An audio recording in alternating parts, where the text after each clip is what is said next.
নবী সাল্লাল্লাহু আলাইহি ওয়াসাল্লাম রমাদান আসার আগ থেকেই রমাদানের প্রস্তুতি গ্রহণ করতেন। তিনি শাবান মাসে বেশি বেশি রোজা রাখতেন। রমাদান আসার কয়েকদিন আগে তিনি রোজা রাখা বন্ধ করে দিতেন এবং রমাদানের প্রস্তুতি গ্রহণ করতেন। আল্লাহ রাব্বুল আলামিন যে উদ্দেশ্যে এই মাসকে আমাদের উপর গনিমত হিসাবে দিয়েছেন, সেই উদ্দেশ্যটা যেন আমরা বাস্তবায়ন করতে পারি, আল্লাহ পাক তৌফিক দান করেন। সেই উদ্দেশ্যটা হচ্ছে কুতিবা আলাইকুমুস সিয়াম বা'দা আউযু বিল্লাহি মিনাশ শাইতানির রাজীম। আল্লাহ রাব্বুল আলামিন বলেছেন সূরা বাকারার মধ্যে, কুতিবা আলাইকুমুস সিয়াম, তোমাদের প্রতি সিয়ামকে ফরজ করা হয়েছে। কুতিবা মানে অবধারিত করা হয়েছে, ম্যান্ডেটরি করা হয়েছে, অপশনাল না, ইচ্ছা হইলো রাখবা ইচ্ছা হইলো রাখবা না এমন নয়। সিয়ামকে ফরজ করা হয়েছে কামা কুতিবা আলাল্লাযীনা মিন ক্বাবলিকুম, ঠিক যেভাবে তোমাদের পূর্ববর্তী উম্মতের উপরেও সওমকে ফরজ করা হয়েছিল। জানলাম সওম আমাদের উপরে ফরজ, জানলাম এই ফরজ আল্লাহ করেছেন, জানলাম এটা আমাদের উম্মতের উপর নতুন ফরজ নয়। এরকম সওম আগের উম্মতের উপরেও কি ছিল। উদ্দেশ্য লাআল্লাকুম তাত্তাকুন, যাতে করে তোমরা তাকওয়া অবলম্বন করতে পারো। উদ্দেশ্য লাআল্লাকুম তাত্তাকুন, যাতে করে তোমরা তাকওয়া অর্জন করতে পারো। সওমের উদ্দেশ্য লোক দেখানো আমল নয়, সওমের উদ্দেশ্য না খেয়ে থাকা নয়, সওমের উদ্দেশ্য পানি না খেয়ে থাকা নয়, স্ত্রী সহবাস ছেড়ে দেয়া না। সওমের উদ্দেশ্য এই সবগুলো কাজের মধ্য দিয়ে আল্লাহ পাকের ভীতি তাকওয়া অর্জন করা। কেমন?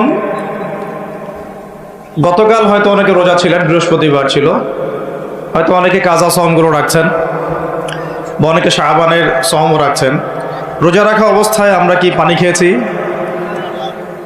খাবার খাই? স্ত্রী সহবাস করি? খাবার খাওয়া হালাল না হারাম? পানি পান করা হালাল না হারাম? স্ত্রী, বিয়ে করা স্ত্রী, তাকে স্পর্শ করা বা তার সাথে সময় কাটানো হালাল না হারাম? সওম রেখে আল্লাহ পাকের সন্তুষ্টির জন্যে আমি সব হালাল ছেড়ে দিলাম। কি ছাড়লাম? খাবার হালাল ছেড়ে দিলাম, পানি হালাল ছেড়ে দিলাম এবং স্ত্রী হালাল ছেড়ে দিলাম। তো যে হালাল আমি আল্লাহ রাব্বুল আলামিনের সন্তুষ্টির জন্য ছেড়ে দিলাম, সেই সওম রেখে কি আমি আল্লাহর হারামে লিপ্ত হতে পারি? এবং যতক্ষণ আমরা সওমরত অবস্থায় থাকি, আমরা কি ইচ্ছা করলে খেতে পারি না? চুপ করে পানি পান করতে পারি না? এবং চুপ করে স্ত্রীর সাথে সহবাসও করতে পারি, কেউ দেখার নাই? দেখার আছে? কেন করি না? যে কারণে করি না ওই কারণটার নাম হলো তাকওয়া। বুঝাতে পারতেছি? যে কারণে করি নাই সেই কারণটার নাম কি? কেন করি নাই? কারণ আমি উপলব্ধি করেছি আমি খেতে পারবো না, আল্লাহ আমাকে দেখবেন। রোজা রাখা অবস্থায় আমি পানি পান করি নাই, কারণ আমার মধ্যে এই কনসিয়াসনেস ছিল যে আল্লাহ আমাকে দেখছেন। স্ত্রী সহবাস করতে পারতাম, করি নাই কেন? কারণ আমি উপলব্ধি করেছি বা আমার মনে এই কনসিয়াসনেস ছিল যে আল্লাহ আমাকে দেখছেন, আর কেউ না দেখুক আল্লাহ পাক দেখছেন। এই আল্লাহ কনসিয়াসনেস বা আল্লাহ সম্পর্কে সচেতনতা, এটার নাম হলো তাকওয়া। এই তাকওয়ার শিক্ষা দেওয়ার জন্য সওম আমাদের জীবনে প্রতি বছর ঘুরে ঘুরে আসছে রমাদান। এখন যে সওম রেখে আমরা আল্লাহ পাকের হালাল ছেড়ে দিলাম এই চিন্তা করে যে আল্লাহ আমাকে দেখছেন, আল্লাহ আমাকে শুনছেন, সেই সওম রেখে কেউ কি আল্লাহর হারামে লিপ্ত হতে পারবে? হলে কি রোজা এবং রমাদানের হক আদায় হবে? কথা কি বোঝা যাচ্ছে? তাহলে এই হাদিসটা একটু শুনি। নবী সাল্লাল্লাহু আলাইহি ওয়াসাল্লাম বলেছেন, সেই ব্যক্তির না খেয়ে থাকায় এবং সেই ব্যক্তির পানি পান না করায় আল্লাহ পাকের কিছুই আসে যায় না। যে ব্যক্তি রোজা রেখে মিথ্যা বলা ছাড়তে পারে নাই, অশ্লীলতা ছাড়তে পারে নাই, হারাম ছাড়তে পারে নাই, সেই ব্যক্তির না খেয়ে থাকায়, সেই ব্যক্তির পানি পান না করায়, সেই ব্যক্তি যে স্ত্রী সহবাস করলো না, এগুলোতে আল্লাহ পাকের কিছুই যায় আসে না। যে ব্যক্তি রোজা রেখে মিথ্যা বলল, অশ্লীলতা প্রদর্শন করলো, অথবা গীবত করলো, অথবা আল্লাহ পাকের কাবায়ের ফাওয়াহিশে লিপ্ত হলো, তার মানে কুতিবা আলাইকুমুস সিয়াম কামা কুতিবা আলাল লাযিনা মিন ক্বাবলিকুম লাআল্লাকুম তাত্তাকুন, এটা অর্জন করতে হলে রোজা রেখে আমাকে আল্লাহ পাকের সমস্ত হারাম ছেড়ে দিতে হবে। যে হালাল স্ত্রী আমি ছেড়ে দিলাম, সেই রোজা রেখে আমি হারামভাবে কোনো মেয়ের সাথে কথা বলতে পারি? অ্যাফেয়ার করতে পারে? কফি শপে বসতে পারে? বাইকে ঘুরতে পারে? জিনা করতে পারে? রোজা রাখার অর্থ হচ্ছে আল্লাহর সব হারাম ছেড়ে দেওয়া। এটাই রোজার শিক্ষা, লাআল্লাকুম তাত্তাকুন। আমরা প্রত্যেক বছর এই আয়াতের উপর বয়ান করি, খুতবা হয়, মিম্বর থেকে জুমার খুতবায় এই আলোচনাটা হয়। মূল কথাটা হচ্ছে এই উপলব্ধিটা আনা, আনতা আবুদুল্লাহা কাআন্নাকা তারাহ, তুমি এমনভাবে আল্লাহর ইবাদত করো যেন তুমি আল্লাহকে দেখতে পাচ্ছ। আল্লাহ আমাদের সামনে থাকলে বা আমরা যদি আল্লাহকে দেখতে পারতাম, আমরা কি বেনামাজি থাকতে পারতাম? আমরা কি সুদ খাইতে পারতাম?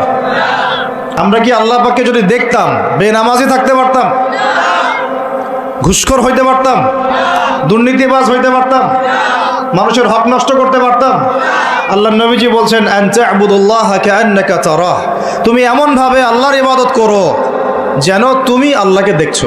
সুবহানাল্লাহ। এই চেতনা আসলে মানুষ হারামে লিপ্ত হতে পারবে না। হলেও তওবা করে ফিরে আসবে। হলেও কি করবে? সাথে সাথে তওবা করে ফিরে আসবে। আর ওয়াইল্লাম তাকুন তারাহু, তুমি যদি আল্লাহকে দেখতে না পারো, ফাইন্নাহু ইয়ারাক, জেনে রাখবা আল্লাহ তোমাকে দেখছেন। ঠিক যে উপলব্ধিটা আমরা রোজা রেখে অর্জন করি, আমরা খাই না, আমরা পানি পান করি না, তৃষ্ণায় গলা ফেটে যাচ্ছে, প্রচণ্ড রোদ, ক্ষুধায় পেট চোচো করতেছে, খাই? কেন খাই না? কারণ আমরা উপলব্ধি করি আল্লাহ পাক আমাদেরকে দেখছেন। কেউ না দেখুক আল্লাহ দেখবেন। গোসল করার সময় পানি খাইতে পারতেছি না। তো এই চেতনাটা শিক্ষা দেওয়ার জন্যে রমাদান প্রতি বছর ঘুরে ঘুরে আসে। আল্লাহ পাক বলছেন কুতিবা আলাইকুমুস সিয়াম কামা কুতিবা আলাল লাযিনা মিন ক্বাবলিকুম, এটা তোমাদের উপরে এখন ফরজ করা হয় নাই, তোমাদের আগের উম্মতের উপরেও ফরজ করা হয়েছিল, লাআল্লাকুম তাত্তাকুন, যাতে করে তোমরা তাকওয়া অবলম্বন করতে পারো। আর তাকওয়া সম্পর্কে নবীজি আরো একটা হাদিসে বলেছেন আর তাকওয়া হাহুনা, তাকওয়া হাহুনা বলতে তিনি বুকের দিকে ইশারা করছেন, মানে তাকওয়া আপনার লেবাস পোশাকে না। আমি পাগড়ি জুব্বা পরে বসে আছি মানে এই না যে আমি আপনার চেয়ে বেশি মুত্তাকি, যদিও এটা তাকওয়ার পোশাক। মুত্তাকি মানুষটা ঢিলাঢালা পোশাক পরবেন, নবীর সুন্নত অনুসরণ করবেন, এটা একটা বৈশিষ্ট্য। কিন্তু এমন হতে পারে আমার চেয়ে আপনার তাকওয়া বেশি, হতে পারে কি না? আর তাকওয়া হাহুনা, তাকওয়া কলিজার ভিতরে, কলবের ভিতরে। ওই আলহাজ টাইটেল লাগালেই যেমন জান্নাতে যাওয়া যাবে না, শুধু আলহাজ টাইটেল লাগালে কি জান্নাতে যাওয়া যাবে? আল্লাহ রাব্বুল আলামিন মানদণ্ড দিয়ে দিয়েছেন। মানদণ্ড, কে ভালো আল্লাহর কাছে, কে সম্মানিত, এটার মানদণ্ড আল্লাহ দিয়ে দিয়েছেন। ইন্না আকরামাকুম ইনদাল্লাহি আতকাকুম, তোমরা যত মানুষ পৃথিবীতে আছো তোমাদের মধ্যে আল্লাহর কাছে সবচেয়ে মকবুল, সম্মানিত, মর্যাদাবান মানুষ তারাই যারা এই তাকওয়ার পরীক্ষায় পাশ করেছে। তো এই তাকওয়ার শিক্ষাটা দেওয়ার জন্য রমাদান আসে। শিক্ষা নাম্বার 1, রোজা রাখবো রাখার মতো। রোজা রাখবো কি? যাতে তাকওয়া অর্জন করা যায়। রোজা রেখে আমি যেমন হালাল ছেড়ে দিয়েছি, রোজা রেখে আমাকে আমার সমস্ত হারাম ছাড়তে হবে। আর এই হারাম শুধু 1 মাস ছেড়ে দিব এমন না। ঈদের চাঁদ উঠে যাবে, শয়তান ছাড়া পাবে, আমরা আবার শয়তানের সাথে আতাত করে চলা শুরু করব, এটা রমাদানের শিক্ষা না। ওই শিক্ষাটাকে সারা বছর ধরে রাখতে হবে, এটা হলো রমাদানের শিক্ষা। আপনারা খেয়াল করে দেখবেন রমাদান মাসে অনেকে পরহেজগার হয়ে যায়, ঈদের চাঁদ ওঠার সাথে সাথেই আমরা আবার শয়তানের দাসত্ব শুরু করি। ঈদের দিন চাঁদ রাত বলি আমরা একটা কথা বলি না, ওই রাত্রেই প্রমাণ হয় যে শয়তান ছাড়া পাইছে। যেভাবে ধুমধারাক্কা গান বাজনার, বেলাল্লাপনার, পিকনিক টিকনিক এগুলো হয়, বোঝা যায় শয়তান এতদিন বন্দী ছিল 1 মাস, এখন ছাড়া পাইছে। তো 1 নাম্বার নসিহত, রোজা রাখতে হবে রাখার মতো, যে রোজা আমাকে তাকওয়ার শিক্ষা দিবে। আল্লাহ পাক আমাদেরকে এইভাবে রোজা রাখার তৌফিক দান করেন। 2 নাম্বার, আল্লাহ পাক তার আগে একটা কথা বলে নেই, এরপরে ভুলে যাবো আর কি। এই যে শুনলেন কুতিবা আলাইকুমুস সিয়াম, কুতিবা আলাইকুমুস সিয়াম, শুনছেন? অনেকে তো জানে, এখানে তালেবে ইলম অনেকে আছেন, ওলামায়ে কেরামও আছেন, তাদেরকে ওয়াজ করার কিছু নাই আমার, আমি সাধারণ মানুষের জন্য বলছি। কুতিবা আলাইকুমুস সিয়ামের আগেও 2টা কথা আছে এই কিতাবে। সূরা বাকারার আয়াত বলছি, সূরা বাকারার মধ্যে কুতিবা আলাইকুমুস সিয়ামের আগেও কুতিবা আলাইকুম দিয়ে আরো 2টা কথা আছে। ঠিক আছে? এটা তো বুঝলেন, কুতিবা আলাইকুমুস সিয়াম, সিয়াম ফরজ করা হয়েছে। ঠিক একটু আগে যাবেন, 2-1 পৃষ্ঠা আগে গিয়ে দেখবেন আল্লাহ পাক আয়াত নাজিল করেছেন, কুতিবা আলাইকুমুল কিসাস, তোমাদের উপরে কিসাসকেও ফরজ করা হয়েছে। কি ফরজ করা হয়েছে? ওই যে কুতিবা আলাইকুমুস সিয়াম তো বুঝলো, এটা রোজা রাখতেছে 1 মাস, কুতিবা আলাইকুমুল কিসাস বুঝে না। কুতিবা আলাইকুমুল কিসাস আর কুতিবা আলাইকুমুস সিয়াম একই মিজানে না ভাইরা? বুঝতে পারতেছেন তো আপনারা? একই মিজানে, একই ওজনে না?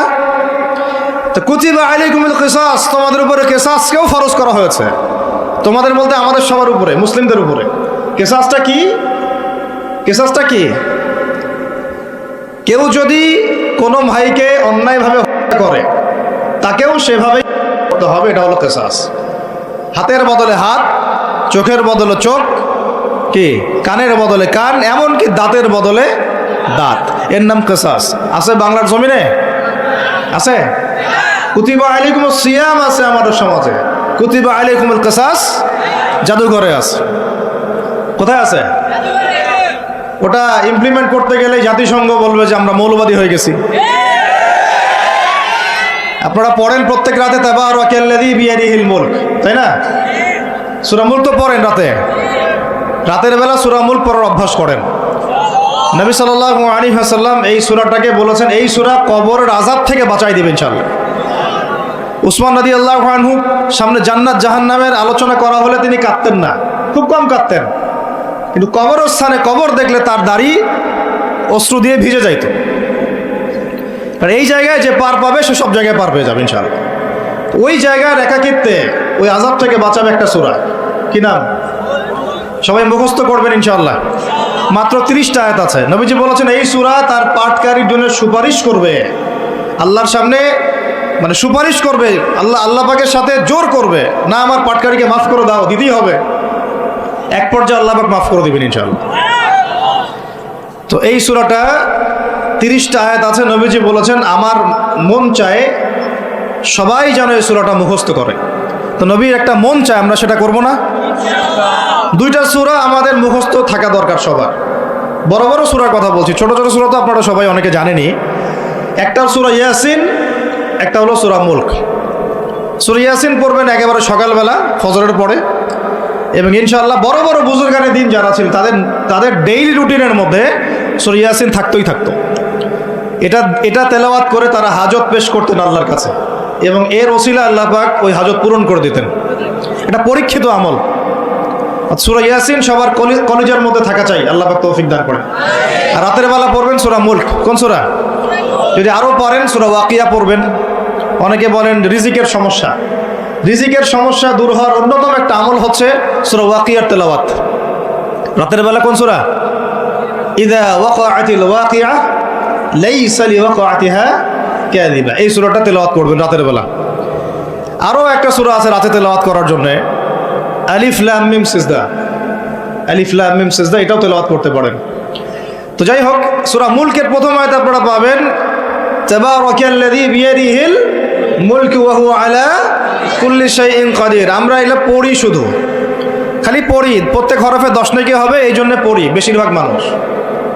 কারণ বাংলাদেশের বেশিরভাগ মানুষ কোরআনের অর্থ জানে না। বাংলাদেশের 16 কোটি মুসলমানের আমার ধারণা 15 কোটি কোরআনের অর্থ জানে না। 1 কোটি মানুষ জানতে পারে যারা মাদ্রাসার সাথে সম্পৃক্ত আর কি। এই জন্য আমরা বলি যে যদি পাঠ্যপুস্তকে কোরআন শিক্ষাটা বাধ্যতামূলক থাকতো, তাহলে বাংলার 16 কোটি মানুষ কোরআনের অর্থ জানতো। এই কাজটা কি খারাপ হতো না ভালো হতো? আর শিক্ষামন্ত্রীকে এটা কে বুঝাবে? কে বুঝাবে? আপনারা বোঝাতে পারলে বুঝান, কে বুঝাবে?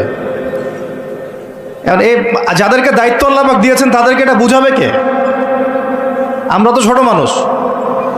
যদি নবী সাল্লাল্লাহু আলাইহি ওয়াসাল্লামের জীবনী সিরাত প্রত্যেকের পাঠ্যপুস্তকে বাধ্যতামূলক থাকতো, 16 কোটি মুসলিম জনগণ নবীর জীবনী জানতে পারত।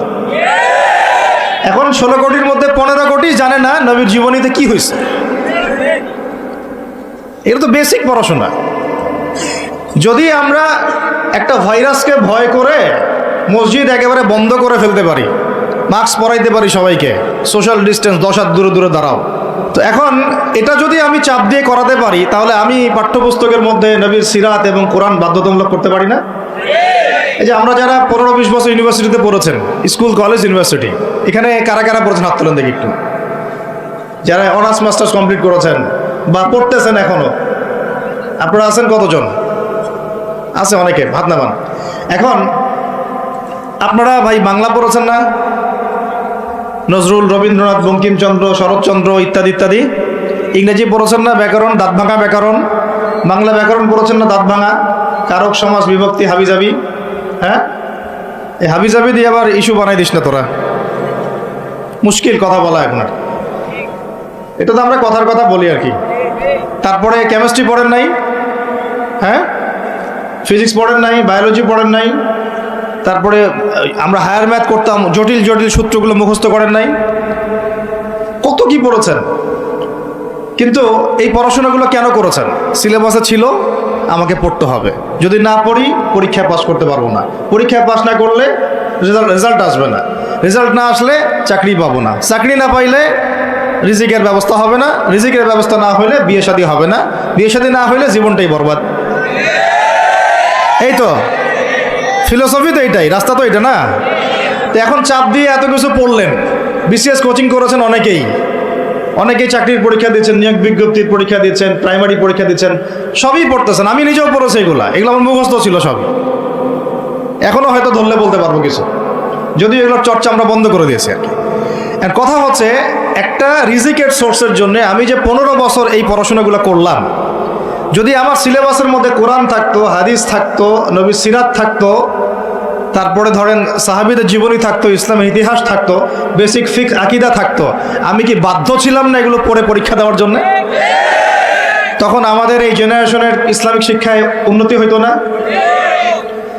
সব কিছু দাওয়াত দিয়ে হয় না, অনেক কিছু উপরের লেভেল থেকে চালু করতে হয়, তাহলে জনগণ সেটা মেনে নিতে বাধ্য থাকে। এই রমজান মাসে দেখবেন বাজারে অনেক সিন্ডিকেট হবে, আপনি এগুলো মিষ্টি মিষ্টি কথা বলে এগুলো বন্ধ করতে পারবেন না। যখন এরকম দুর্নীতিগুলো হবে বাজারে, মার্কেটে, ধরবেন, মোবাইল কোর্ট বসাবেন, 6 মাসের জন্য ঢুকাবেন, পারলে একটা করে আঙ্গুল দিবেন কাইটা, তারপর দেখবেন সব সিধা হয়ে গেছে।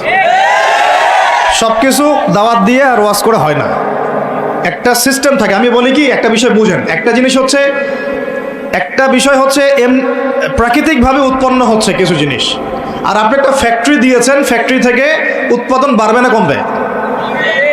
আপনি হাতে উৎপাদন করতেছেন একটা জিনিস, মনে করেন কাপড়ে পাঞ্জাবি জুব্বা, আর জুব্বার একটা ফ্যাক্টরি দিয়েছেন, উৎপাদন কোথায় বেশি হবে? রাষ্ট্র হচ্ছে সেই ফ্যাক্টরি যেটা সব দিক থেকে উৎপাদন বাড়াতে পারে। আমরা দাওয়াত দিচ্ছি এখন ইন্ডিভিজুয়ালি, ব্যক্তিগতভাবে একে একে মানুষ চেঞ্জ করার দাওয়াত দিচ্ছি আমরা। বুঝতে পারতেছি পার্থক্যটা?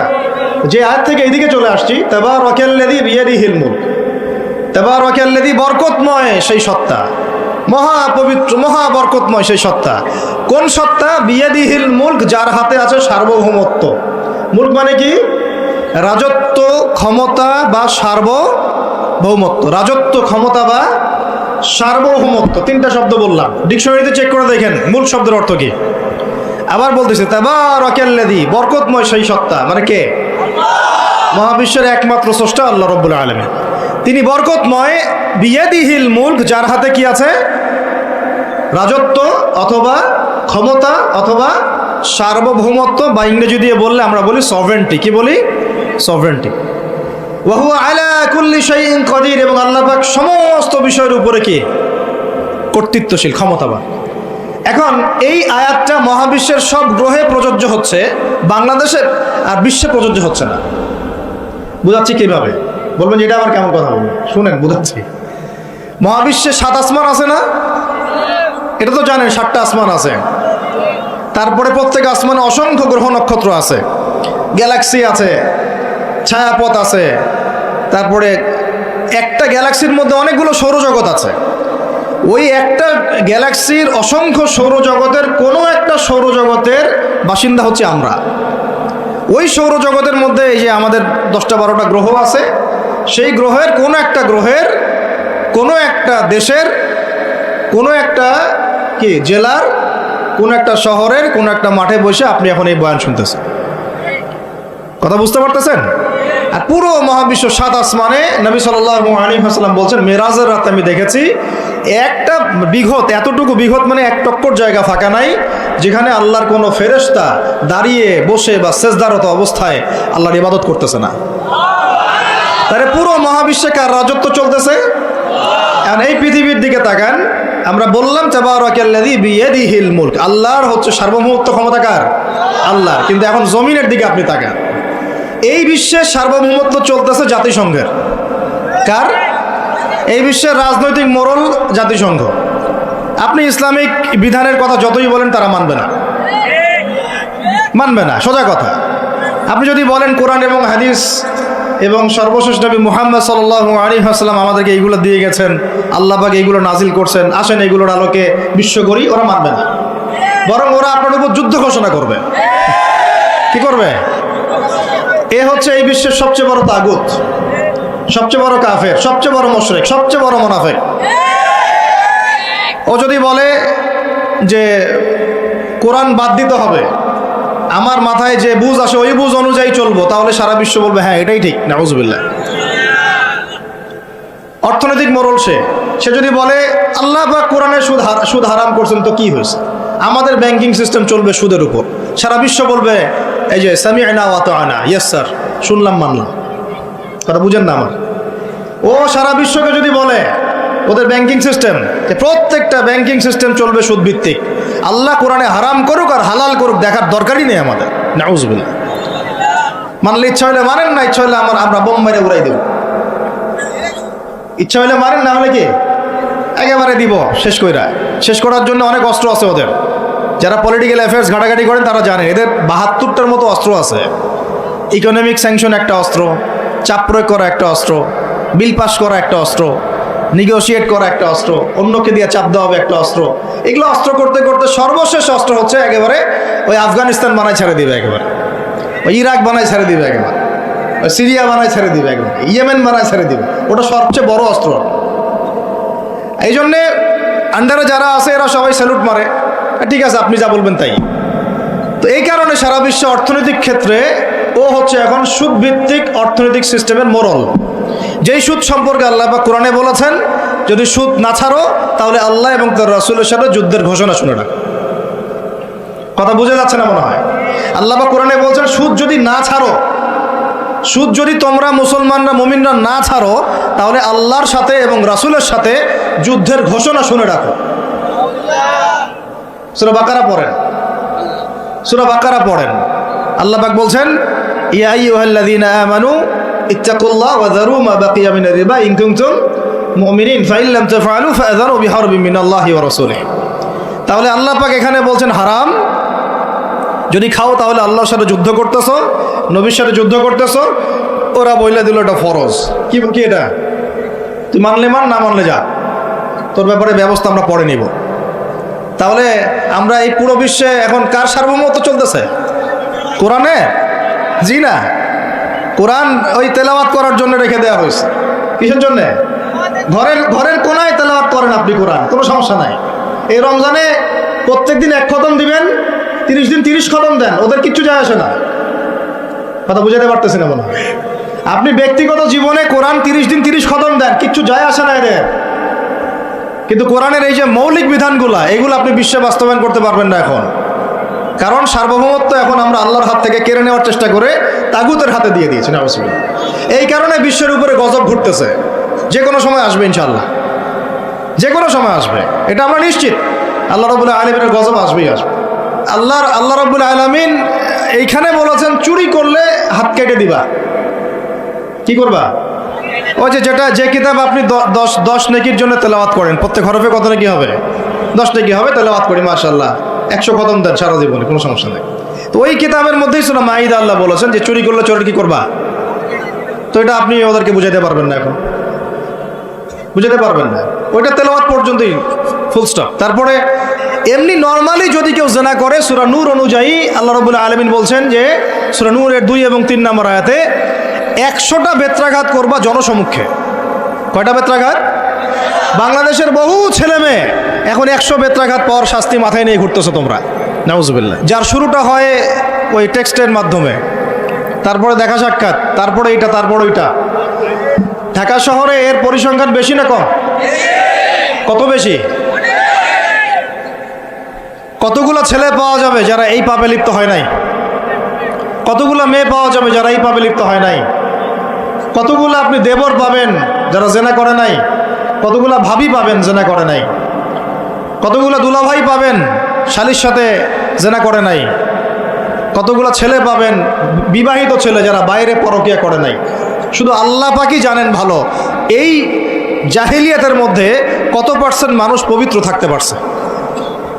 শুধু আল্লাহ ভালো জানেন, আর কেউ জানে না। আমি বেশি বলতেও চাচ্ছি না, কারণ আমরা সবাই এই শহরেই থাকি।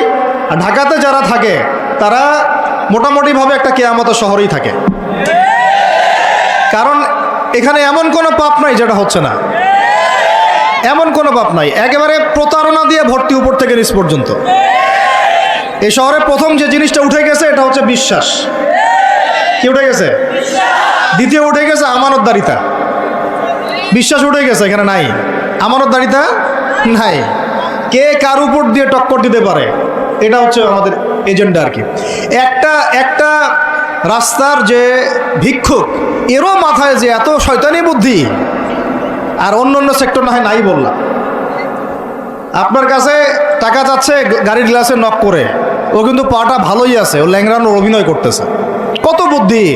কেউ আবার ইচ্ছা করে একটা আঙ্গুল বা হাত কাটে নিয়েছে, ইচ্ছা করে কাটছে, সারা জীবন কোনো কাজ করা লাগবে না, এটা করেই খাবে।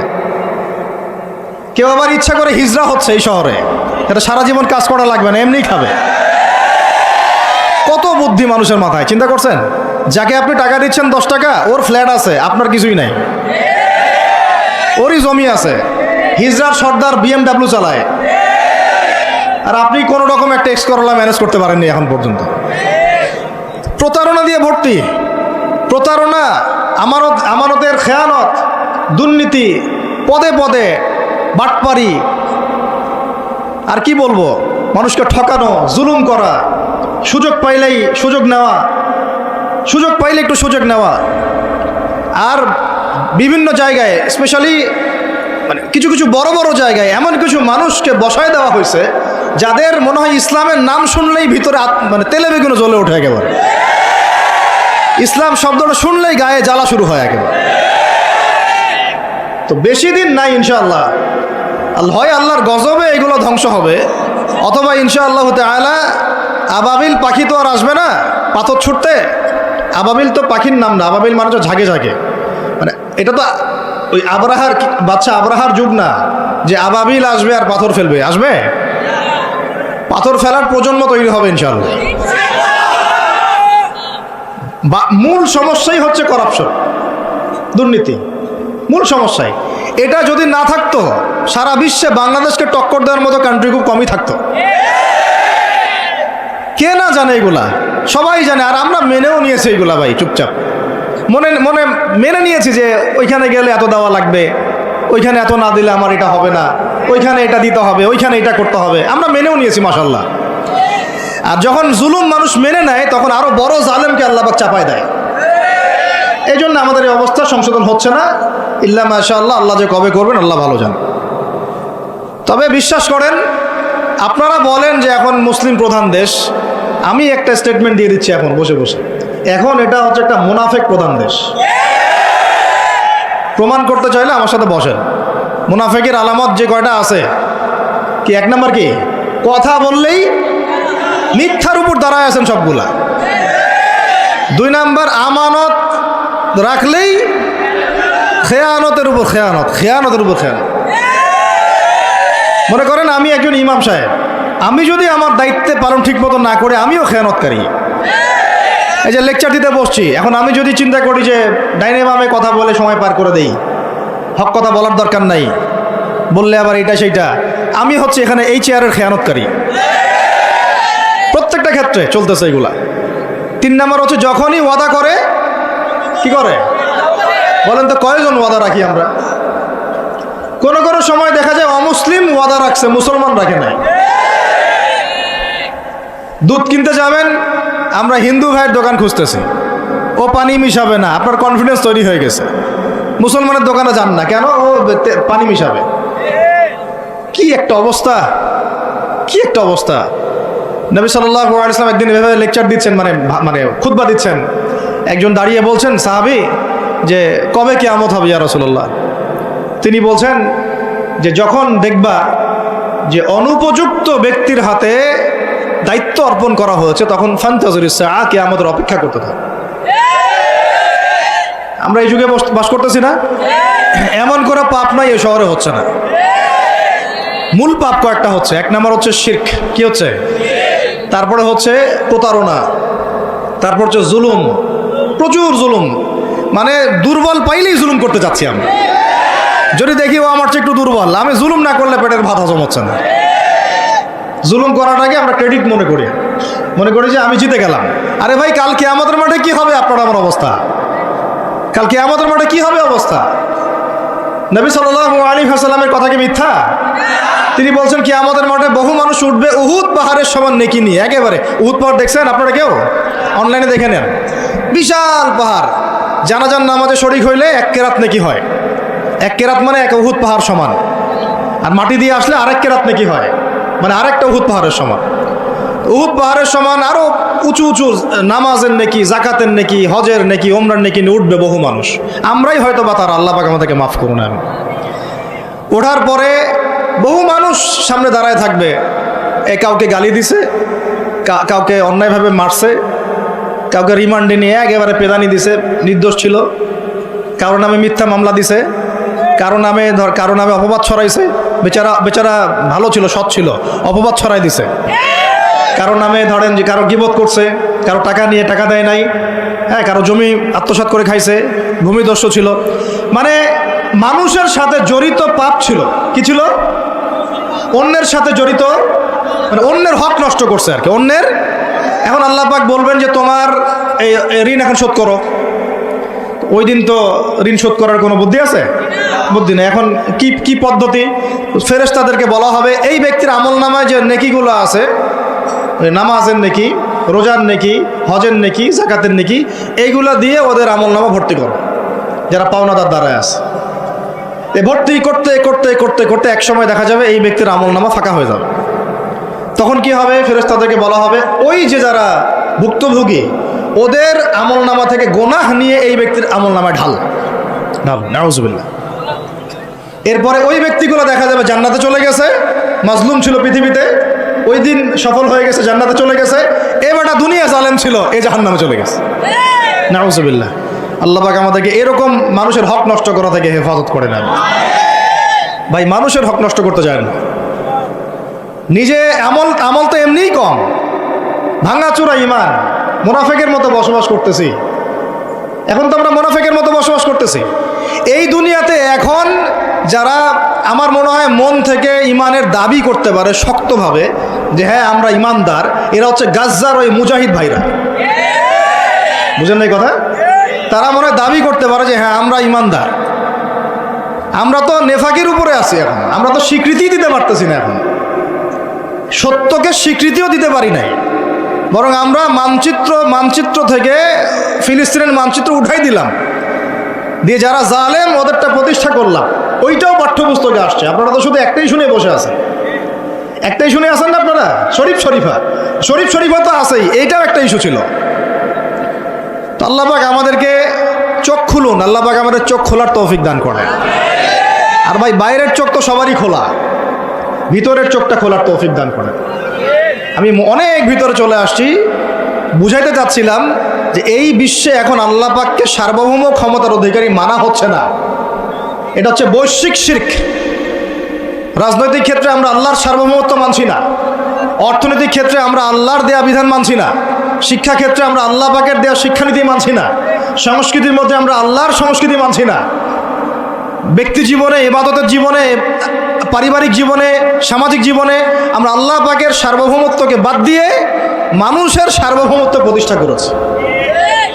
আর আমরা তেলাওয়াত করতেছি তাবারাকাল্লাযী বিয়াদিহিল মুলক, আবার পড়তেছি কুলিল্লাহুম্মা মালিকাল মুলক, হে বলুন হে রাজত্বের অধিকারী, তুতিল মুলকা মান তাশা ওয়া তানজিউল মুলকা মিম্মান তাশা। আয়াত তো জানেন না আপনারা? সূরা আলে ইমরানে আছে।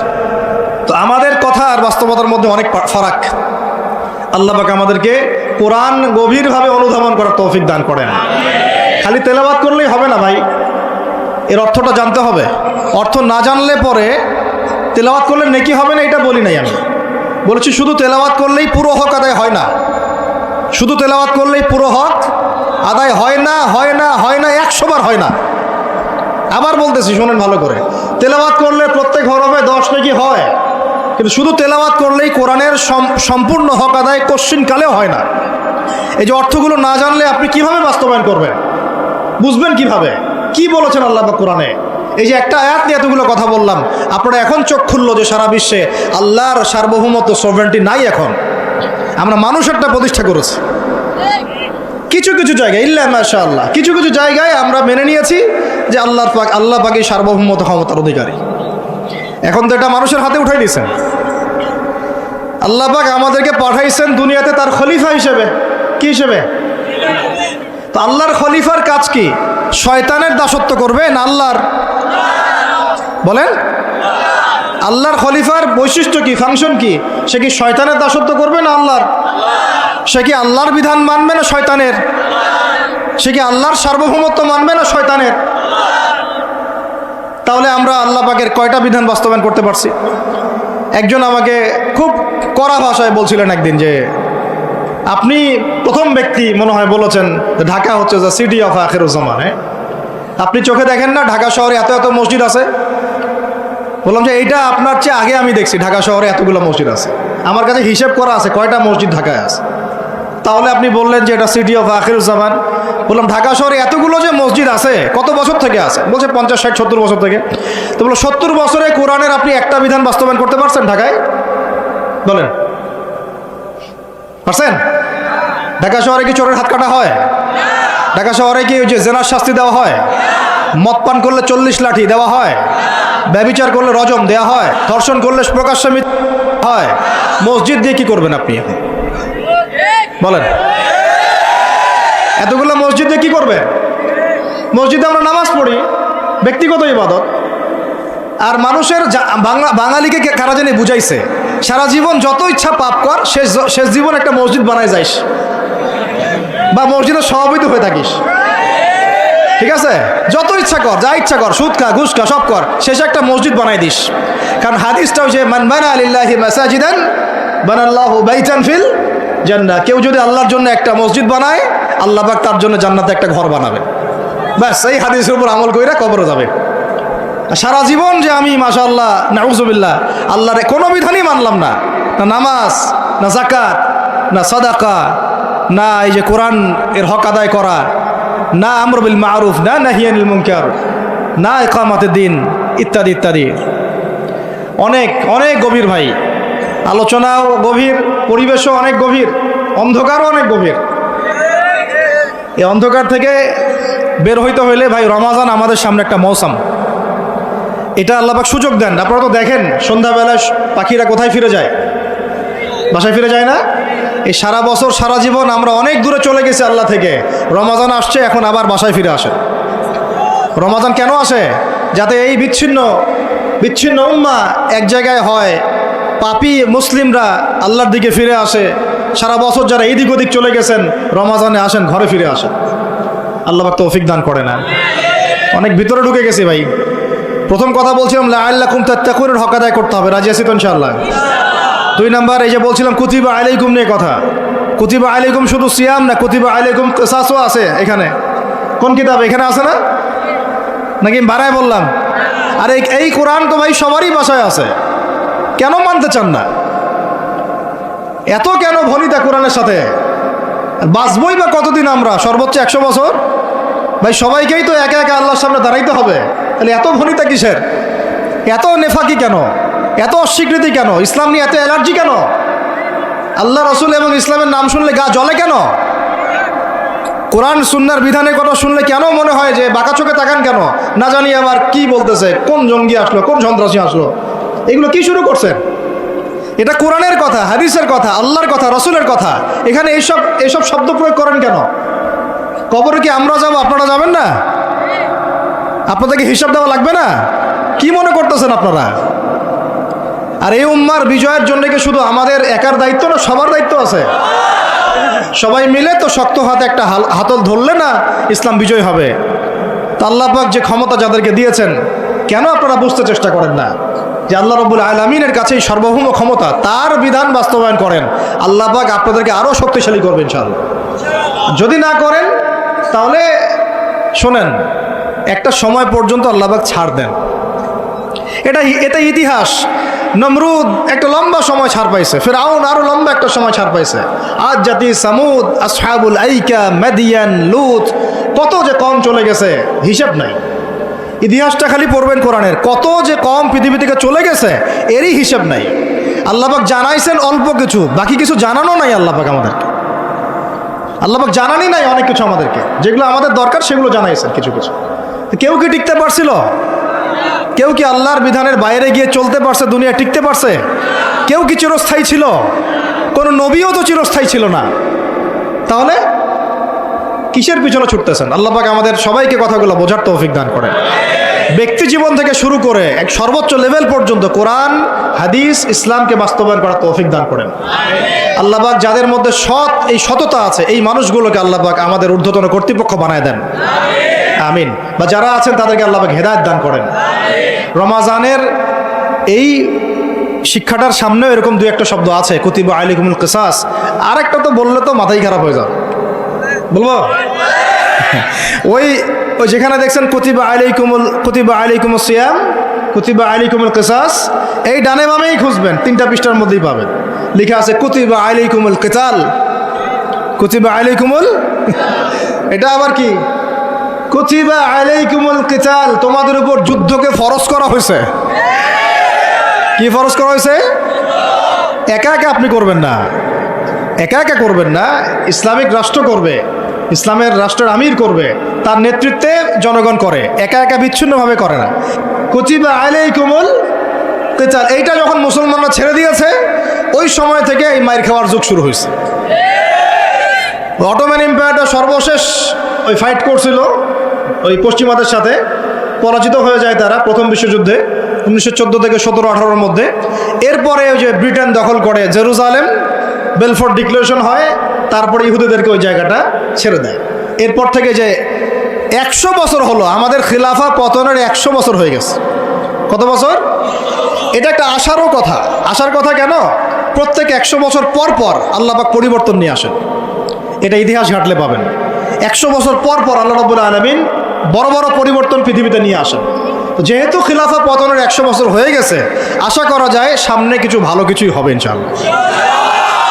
ইনশাআল্লাহ আজ না হোক 100 বছর পরে হলেও ইনশাআল্লাহ বিশ্বের শাসন ক্ষমতা আমাদের হাতে আসবে ইনশাআল্লাহ। তার আগ পর্যন্ত আমরা কেউ স্বাধীন না। তো এখানে কুতিবা আলাইকুমুস সিয়ামও আছে, কুতিবা আলাইকুমুল কিসাসও আছে, কুতিবা আলাইকুমুল কিতালও আছে। ওইটা ছাড়ার পর থেকে আজকে আমাদের এই অবস্থা হয়েছে। এখন ওইদিকে তো আমরা যাইতে পারবো না, এখন আমাদের ওই শক্তি নাই, অতএব ওই আলোচনা না ফুল স্টপ রাখলাম। এখন এই মাসে আমরা কি আল্লাহর দিকে ফিরে আসতে পারি কিনা? অন্তত যারা নামাজ আমরা কাজা করছি বা অলসতা দেখাচ্ছি, রমজান মাসে 5 ওয়াক্ত পাক্কা নামাজি হইতে পারবো তো ইনশাআল্লাহ? ফরজ নামাজের সাথে সাথে সুন্নত আর নফলগুলোর পাবন্দ হইতে পারবো তো ইনশাআল্লাহ? রমজান মাসে দাড়িটা ছাড়তে পারবো তো ইনশাআল্লাহ? পোশাক চেঞ্জ করতে পারবো তো ইনশাআল্লাহ? সুদ ছাড়তে পারবো তো ইনশাআল্লাহ? সমস্ত জেনা ছাড়তে পারবো তো ইনশাআল্লাহ?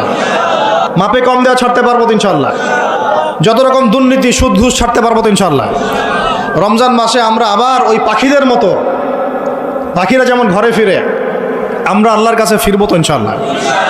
কয়েকটা কাজ খালি বলে শেষ করে দিচ্ছি। ওয়া ইযা সাআলাকা ইবাদি আন্নী ফাইন্নী করিব, আমার বান্দারা হে নবী যদি তোমাকে জিজ্ঞাসা করে আমার সম্পর্কে, তাদেরকে জানিয়ে দিও যে আমি কাছে আছি। সুবহানাল্লাহ, কোথায় আছি? খুবই কাছে। উজিবু দাওয়াতাদ দাঈ ইযা দাআন, যখন দোয়াকারী দোয়া করে আমি তার দোয়া শুনি। কে শোনে? কবরের শহীদ মানুষ শুনে? হ্যাঁ, ওই মাজারে গিয়ে শুনে? অমুক বাবা তমুক বাবা শুনে? কে শুনে? ইন্নী করিব উজিবু দাওয়াতাদ দাঈ ইযা দাআন ফালইস্তাজিবু লি ওয়াল ইউমিনু বি লাআল্লাহুম ইয়ারশুদুন। ঠিক আছে না একটা? অতএব আমি যেহেতু বান্দার দোয়া শুনি, তারাও যেন আমার ডাকে সাড়া দেয়। আল্লাহর ডাক মানে কি? হাইয়া আলাস সালাহ, এটা আল্লাহর ডাক না? জাকাত ফরজের ডাক, জাকাত দিবে, আল্লাহ পাক আহ্বান করছেন না? রমাদান মাস এসেছে, রোজা রাখো, কার আহ্বান এগুলো? আমি যখন ডাকবো সেও যেন আমার ডাকে সাড়া দেয়, আর ওয়াল ইউমিনু বি, এবং আমার প্রতি ঈমান রাখে, এতে করে তারা সুপথ প্রাপ্ত হবে ইনশাআল্লাহ। তাহলে রোজা রেখে আমরা কি করব? আমরা বেশি বেশি আল্লাহর কাছে দোয়া করবো ইনশাআল্লাহ। তিনটা কাজ তো পেয়ে গেলাম। এক হচ্ছে তাকওয়া অবলম্বন করব, মানে রোজা রাখার মতো রাখবো। 2 নাম্বার কোরআনের হক আদায় করব। 3 নাম্বার বেশি বেশি দোয়া করব, রোজা রাখা অবস্থায় বেশি বেশি দোয়া করব। 3 শ্রেণীর মানুষের দোয়া ফেরত দেওয়া হয় না, জানেন তো হাদিসটা? এক শ্রেণী হচ্ছে রোজাদার, আরেক শ্রেণী হচ্ছে মুসাফির, আরেক শ্রেণী ওই যে মাজলুমের দোয়া, এটা বিফলে যায় না। আরও এক শ্রেণী আছেন অন্য হাদিসে, পিতা মাতার দোয়া সন্তানদের জন্য, এটা আল্লাহ পাক ফেরত দেন না। আমরা যারা পিতা মাতা হয়েছি সন্তানদের জন্য বেশি বেশি দোয়া করবেন, আল্লাহ পাক তৌফিক দান করবেন।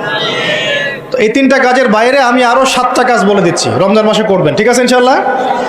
4 নাম্বার, বেশি বড় করছি, খালি পয়েন্টগুলো বলছি। 4 নাম্বার হচ্ছে রমজান মাসে বেশি থেকে বেশি মানুষকে ইফতারি করানোর চেষ্টা করবেন। এই যে যুব সমাজ যারা আছেন, ইফতারের প্রজেক্ট রেডি করবেন। প্রত্যেকটা দুস্থ, অসহায়, এতিম, মিসকিন, বিধবা এই পরিবারগুলোতে 1 মাসের বাজার করে দিবেন। পারা যাবে ইনশাআল্লাহ? যত কালো টাকা উঠাইছে সব, ওগুলো টেনে টেনে বের করবেন সব, বুঝছেন? বাংলাদেশে এমন বহু মানুষ পড়ে আছে যাদের একজনের জাকাতের টাকা দিয়ে একটা গ্রামের মানুষকে খাওয়ানো যায়। ওগুলো উসুল করবেন চাপ দিয়ে দিয়ে। কটা বললাম? 4টা। বেশি বেশি মানুষকে ইফতার করানো। 5 নাম্বারটা আমার খুবই পছন্দের একটা আমল, এবং সবার সামর্থ্য হয়তো হবে না, তবে আমরা নিয়াত করি, আল্লাহ পাক নিয়াতেই বরকত দিবেন ইনশাআল্লাহ। রমজান মাসে বাইতুল্লাহ জিয়ারত, রমজান মাসে বাইতুল্লাহ জিয়ারত, যাদের সামর্থ্য আছে আল্লাহ পাক যেন তৌফিক দান করেন। আল্লাহ পাক যারা নিয়াত করেছেন তাদের কাজকে যেন আসান করেন, সফরকে নিরাপদ করেন, এবং আমাদেরকে বেশি থেকে বেশি বাইতুল্লাহ জিয়ারতের তৌফিক দান করেন। যারা নিয়াত করেছি জীবনে অন্তত একটা বার হলেও আল্লাহ পাক যেন তাদেরকে হজ করার তৌফিক দান করেন। বাইতুল্লাহ জিয়ারতে অনেক অনেক ব্যাপার আছে রমজান মাসে। ওখানে আপনার একটা পরিবেশ থাকে, একটা জান্নাতি পরিবেশ, ইবাদতের মৌসুম থাকে। হ্যাঁ, রোজা রাখা, নবী সাল্লাল্লাহু আলাইহি ইসলামের রওজা জিয়ারত, বাইতুল্লাহ তাওয়াফ, ঠিক আছে, ইসলামের ইতিহাসের জায়গাগুলো ঘুরে দেখা, তারাবি, মানে একটা অন্যরকম আমেজ সেখানে বিরাজ করে। আল্লাহ রাব্বুল আলামিন আমাদেরকে রমাদান মাসে বেশি থেকে বেশি বাইতুল্লাহ জিয়ারতের তৌফিক দান করে নেন, আমিন ইয়া রাব্বুল আলামিন। 5 নাম্বার, এটা সবার হয়তো তাকদিরে নসিব নাও হতে পারে, তবে নিয়াত করে রাখেন, আল্লাহ পাক কোনো না কোনো দিন তৌফিক দিবেন ইনশাআল্লাহ। 6 নাম্বার, রমজান মাসে আমরা আমাদের ফরজ আমলগুলো কোনো অবস্থায় ছাড়বো না ইনশাআল্লাহ। স্পেশালি আমি এখানে একটা ফরজের নাম উল্লেখ করছি, সেটা হলো জাকাত। সালাতের কথা আমি না বলে জাকাত বললাম কেন? কারণ নামাজ আপনারা সবাই পড়েন রমজান মাসে, কিন্তু জাকাত বেশিরভাগ মানুষ দেয় না। জাকাত ইসলামী অর্থনীতির মূল ভিত্তি। জাকাত ছাড়া ইসলামী অর্থনীতি সচল থাকবে না। এই কাজটার ত্রুটির কারণে আমাদের এই অর্থনৈতিক স্যাংশন বা সমস্যাগুলো, ইনফ্লেশনগুলো হয়ে যায়। আল্লাহ পাক আমাদের অর্থনীতিবিদদেরকে ইসলামী অর্থনীতি বোঝার তৌফিক দান করেন। এই অর্থনীতি ওমরের যুগে ছিল, ওসমানের যুগে ছিল, আলীর যুগে ছিল, আবু বকর তার যুগে ছিল, রাদিয়াল্লাহু আনহুম আজমাইন, আল্লাহর নবীর যুগে ছিল। তখন গরিব মানুষ এইভাবে ওই ছেঁচেও একটা খুঁজে পাওয়া যাইতো না, একটা গরিব মানুষ। আর এখন কি অবস্থা তো দেখতেই পারতেছেন। আল্লাহ রাব্বুল আলামিন আমাদের সবাইকে রমাদান মাসে জাকাতগুলো দেওয়ার তৌফিক দান করেন। 7 নাম্বার হচ্ছে রমাদান মাসে এমনিতেই বেশি থেকে বেশি নফল দান সদকা করবেন ইনশাআল্লাহ। আল্লাহ পাক বেশি বেশি নফল দান সদকা করার তৌফিক দান করেন। 8 নাম্বার, রমাদান মাসে ফরজের সাথে সুন্নত আর নফলে অনেক বেশি পাবন্ধ হওয়ার চেষ্টা করবেন। খাস করে রমাদান মাসে কিয়ামুল লাইল এবং তারাবির কোনোভাবে যেন ছুটে না যায়। অনেকে মনে করেন যে তারাবি পড়লে রাত্রে আবার ওঠা যাবে কি যাবে না? যাবে। তারাবির নামাজ আপনি প্রথম রাত্রে পড়লে শেষ রাত্রে আবার নামাজ পড়তে পারবেন ইনশাআল্লাহ, কোনো সমস্যা নেই, বরং ওটা আরও ভালো। ওই সময় আল্লাহ রাব্বুল আলামিন আহ্বান করতে থাকেন, কে আছো চাইবা আমার কাছে আমি দিব, কে আছো আমাকে ডাকবা আমি ডাকে সাড়া দিব, কে আছো আমার কাছে ইস্তেগফার করবো আমি ক্ষমা করব। প্রথম রাত্রেও তারাবি পড়বেন ইনশাআল্লাহ, শেষ রাত্রেও চেষ্টা করবেন অন্তত 2-4-6 রাকাত হলেও নামাজ পড়ার। আল্লাহ পাক তৌফিক দান করুন।